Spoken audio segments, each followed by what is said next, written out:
오늘 제 설교 제목은 우리의 어머니입니다. 오늘 성경 본문에서 바울은 구약 성경 창세기에 나오는 하갈과 사라에 대해서 이야기하고 있습니다. 이집트 여자 하갈은 아브라함과 사라 부부의 노예였습니다. 아브라함과 사라 부부에게서 늙도록 아이가 없자 사라는 이집트 노예 하갈을 아브라함의 첩으로 들였습니다. 그리고 하갈은 아들을 낳았고 그 아들의 이름은 이스마엘이었습니다. 그리고 사라는 90살이 되도록 계속 아이가 없었습니다. 그래서 아브라함과 사라 부부는 자식 낳는 것을 포기하고 하갈의 아들 이스마엘을 자기 집에 가문을 잇게 하려고 했습니다. 그런데 하나님께서 사라에게서 아들을 낳게 될 것이라고 아브라함에게 약속하셨습니다. 그때가 아브라함이 100세였고 사라 나이가 90살이었습니다. 남자가 100세이고 여자가 90세인데 어떻게 아이를 낳을 수 있겠습니까? 그러나 마침내 사라에게서 하나님께서 약속하신 대로 아들 이삭이 태어났습니다. 약속의 자녀 이삭은 하갈의 아들 이스마엘과는 14살 차이가 났습니다. 사라는 14년 동안 하나님의 약속을 믿으며 그렇게 오래 기다렸던 것이었습니다. 그런데 하갈의 아들 이스마엘이 사라의 어린 아들 이삭을 자꾸 괴롭혔습니다. 그래서 사라는 하갈과 이스마엘을 쫓아내었습니다. 이런 유래로 유대인들은 어머니가 유대인이어야 진짜 유대인으로 받아들여지게 됩니다. 아버지가 아무리 하나님께 칭찬받은 아브라함이라고 할지라도 어머니가 유대인이 아닌 이집트 여자 하갈이라면 그 자식들은 유대인이 되지 못하는 것이었습니다. 한국은 아버지가 한국 사람이고 엄마가 베트남 사람이라 할지라도 한국인으로 인정받습니다. 그러나 유대인들은 아버지가 유대인이라 할지라도 엄마가 이방인이면 유대인으로 인정받지 못했습니다. 아버지가 유대인이 아닌 이방인이라고 할지라도 엄마가 유대인이면 그 아들은 유대인으로 인정받았습니다. 그런 사람이 성경에 기록되어 있는데 그가 바로 디모데입니다. 지금도 미국에서 유대인인 남자가 한국 여자와 결혼하면 그 자녀들은 유대인 사회에서 받아주지 않는다고 인터넷에서 제가 보았습니다. 이렇게 유대인들에게는 아버지보다 어머니가 더 중요하였습니다. 왜 유대인들에게는 아버지보다 엄마가 더 중요한 것인가요? 그 이유는 집안에서 어머니의 교육이 자식들에게 아주 중요하기 때문입니다. 다시 말하면 어머니의 교육이 아버지의 교육보다도 더 중요하기 때문이라는 것입니다. 예를 들면 아브라함의 아들 이삭이 부인 리브가에게서 쌍둥이 아들을 낳았는데 그들이 바로 에서와 야곱입니다. 근데 야곱은 집안에서 엄마의 심부름을 하며 엄마의 사랑을 많이 받았습니다. 근데 그의 형 에서는 밖에서 사냥하여 잡은 것으로 아버지에게 요리를 해드려 아버지의 사랑을 많이 받았습니다. 그러나 성경에 보면 그의 형 에서보다도 야곱이 그 믿음의 족보를 이어가는 것을 우리는 보게 됩니다.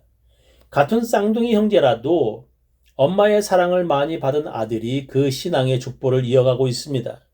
에서는 나중에 유대인이 아니라 에돔의 조상이 되었습니다. 아버지가 같은 아브라함이라 할지라도 엄마가 누구인지에 따라 그 아들의 앞길이 달라지는 것입니다. 같은 아버지, 같은 어머니의 쌍둥이 자식으로 태어나더라도 어머니의 교육을 누가 더 많이 받았느냐에 따라 그 아들의 신앙이 달라지는 것입니다. 이렇게 유대인들에게는 아버지보다도 어머니가 더 중요한 역할을 하는 것입니다. 제가 보기에도 자녀들이 어떤 사람이 되는가는 어머니의 교육이 참으로 중요합니다. 아버지는 대부분 밖에서 일하느라 아이들과 엄마만큼 자녀와의 시간을 함께하지 못합니다. 자녀들은 엄마와 함께 지내는 시간이 많아서 엄마의 영향을 많이 받습니다.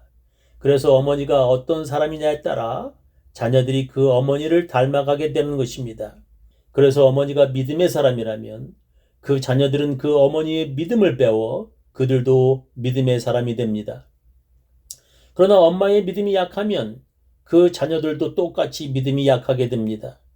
교회에 나가 예배를 드리며 헌금하는 것도 엄마에게서 어려서부터 배워야 합니다.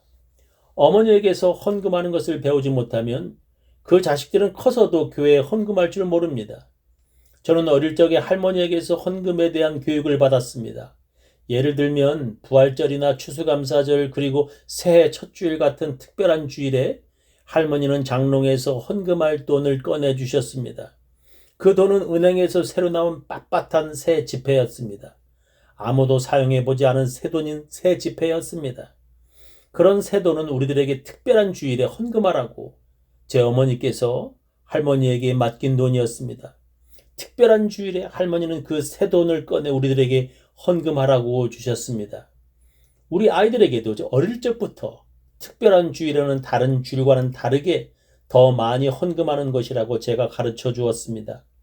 하나님께서는 특별한 절기에는 빈손으로 오지 말라고 명령하셨습니다. 빈손으로 오지 말라고 하나님께서 명령하신 그 뜻은 특별한 절기에는 다른 날과 다르게 특별한 헌금을 하라는 명령입니다. 특별한 주일에는 다른 평범한 주일과 다르게 특별 헌금하라고 하나님께서 우리들에게 명령하신 것입니다.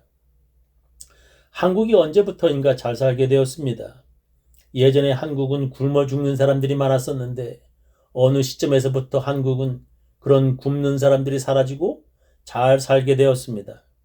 많은 사람들이 그때가 언제부터 시작되었는지 연구했는데 그때가 바로 한국에 교회가 많아지기 시작되었을 때부터였다고들 말합니다. 한국의 교회가 여기저기 시작되고 많은 어머니들이 교회에 나가 자기 자녀들을 위해 기도하였습니다. 저는 여러분들에게 교회에서 새벽 기도하는 어머니의 사진 하나를 보여드리겠습니다. 아이 없고 마룻바닥에 무릎 꿇고 기도하는 엄마 사진입니다. 그 엄마는 어린 아들을 등에 업고 마룻바닥에 무릎 꿇고 앉아 간절히 기도하고 있습니다. 그 앞에 앉아있는 여자아이가 기도하는 엄마를 무심히 쳐다보고 있습니다. 그 아이들이 지금 어떻게 되었을까요? 그 엄마의 간절한 기도 때문에 그 자녀들이 나쁜 사람이 되지 않고 악한 길로 들어서지 않았을 것입니다.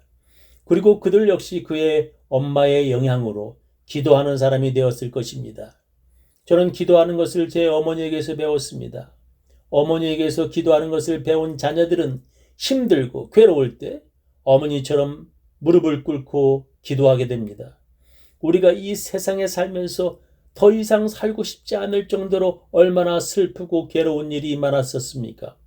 정말 죽고 싶을 정도로 괴로운 일이 생길 때에 세상 사람들은 술과 마약으로 잊어버리려고 합니다. 그러나 어머니에게서 기도를 배운 사람들은 그럴 때마다 기도하는 것입니다. 기도하면 놀라운 일이 생깁니다. 저는 미국에 와서 공부할 때 집중력이 부족해서 아주 심히 고민했던 적이 있었습니다. 대학원 시절에 교수님이 학생들에게 책들을 지정하여 주고 수업 전에 다 읽고 수업에 들어오라고 말씀하셨습니다. 그 책들을 다 읽고 수업에 들어가야 함께 토론도 하고 교수님의 강의를 이해할 수 있는 것입니다. 그런데 제가 책을 중간쯤 읽게 되면 앞의 내용이 전혀 기억이 나지 않는 것이었습니다. 그래서 저는 이미 읽었던 그 책의 앞부분으로 다시 가서 읽으며 그 내용을 기억해야만 했습니다. 그리고 노트에 적으며 요약을 했습니다. 책에 집중력이 부족해서 제가 책들을 읽어도 시간이 너무 오래 걸렸습니다. 그래서 책을 읽기 전에 기도하였습니다. 도서관에 가서 공부하기 전에도 기도하였습니다. 그렇게 기도하면서 저의 집중력이 좋아졌습니다. 저희 어머니에게서 배운 기도 때문에 저는 기도하면서 공부하여 집중력이 아주 좋아졌습니다. 아이들은 어릴 적에 어머니에게서 기도하는 것을 배워야 합니다. 그런데 어머니들은 누구에게서 그렇게 기도하는 것을 배웠는지 아십니까? 그들은 그들의 어머니로부터 기도하는 것을 배웠습니다. 여기에 사진을 보면 한 할머니가 장독대에서 기도하는 것을 볼 수 있습니다. 장독대 위에 종아수를 떠놓고 기도하는 할머니가 기도하는 사진입니다. 간장과 고추장, 된장이 담겨있는 저 항아리들 위에 맑은 물 대접 하나 떠 올려놓고 할머니들은 저렇게 기도하였습니다. 할머니들은 새벽에 일어나 자식들을 위해 밥을 하면서 북두칠성을 보며 자식들을 위해 기도하였습니다. 그런 것을 보면서 자란 엄마들이 예수 믿고 교회 새벽 기도회에 가서 그렇게 간절하게 자식들을 위해 기도하였던 것입니다. 그렇게 기도하는 사람들의 자녀들은 어머니에게서 기도하는 것을 배우게 됩니다. 어머니가 11조와 감사헌금을 하는 것을 보고 자란 자녀들은 어머니에게서 헌금하는 것을 배우게 됩니다. 11조 하는 사람들은 반드시 기억해야 할 것이 있습니다. 그것은 어떤 크리스천이건 11조 하면서도 세상 사람들처럼 살면 분명히 가난하게 된다는 것입니다. 11조 하는 사람들은 돈을 아끼고 전략하여야 간신히 그리고 근근히 살아갈 수 있습니다. 누구라도 11조 하면 생활비가 부족하게 됩니다. 그래서 헌금하는 사람들은 낭비하면 돈이 더욱더 부족하게 됩니다. 헌금하는 사람들은 절대로 낭비해서는 안 됩니다. 내가 헌금하겠다는 것은 돈을 낭비하지 않겠다는 결심이고 내가 전략하며 생활하겠다는 다짐입니다. 어떤 사람들은 아마존에서 물건을 사고 배달되었어도 뜯어보지도 않고 집안에 쌓아두는 사람들도 있습니다. 꼭 필요하지 않는데 충동적으로 구매하여 새 물건들을 집안에 내버려두는 사람들도 있습니다. 11조 헌금하는 사람들은 돈이 부족합니다. 그 부족한 돈은 바로 낭비할 돈입니다. 헌금하는 사람들에게는 마약 살 돈이 없습니다. 11조 하는 사람들은 쓸데없이 낭비할 돈이 없는 것입니다. 헌금은 믿음이 있기 때문에 할 수 있습니다. 그 믿음은 내가 헌금함으로써 하나님께서 나에게 복 주실 것이라는 믿음입니다. 하나님께서 나에게 주신 복은 내게 돈이 부족하여 낭비하지 않고 살아가게 하는 복입니다. 하나님께서 주신 복은 내게 마약 살 돈이 없고 흥청망청 낭비할 돈이 부족한 복입니다. 그런 것을 할머니에게서 그리고 어머니에게서 배워야 합니다. 바울은 그것을 갈라디아 교인들에게 말하고 있습니다. 하갈은 노예로 율법을 의미하고 있습니다. 사라는 노예가 아닌 하나님의 약속을 의미하고 있습니다. 우리는 율법의 노예가 아니라 이삭과 같은 하나님의 약속을 받은 자녀들이라는 것입니다. 형제들아, 너희는 이삭과 같이 약속의 자녀라. 그러나 그때의 육체를 따라 난 자가 성령을 따라 난 자를 핍박한 것 같이 이제도 그러하도다. 그러나 성경이 무엇을 말하느뇨? 계집종과 그 아들을 내어 쫓으라. 계집종의 아들이 자유하는 여자의 아들로 더불어 유업을 얻지 못하리라 하였느니라. 그런즉 형제들아, 우리는 계집종의 자녀가 아니요 자유하는 여자의 자녀니라. 그리스도께서 우리로 자유케 하려고 자유를 주셨으니 그러므로 굳세게 서서 다시는 종의 멍에를 매지 말라 하셨습니다. 어떤 사람은 유대인 사라가 이방인인 하갈을 학대하였다고 오해합니다. 그것이 아니라 믿음의 어머니가 믿음의 자녀를 만든다는 성경의 가르침인 것입니다. 믿음의 사람을 만드는 것은 믿음의 어머니와 신앙심 깊은 할머니의 가르침입니다. 저는 우리 교인들 모두 하나님께서 주시는 복 받는 사람들 다 되시기를 예수님의 이름으로 축원합니다.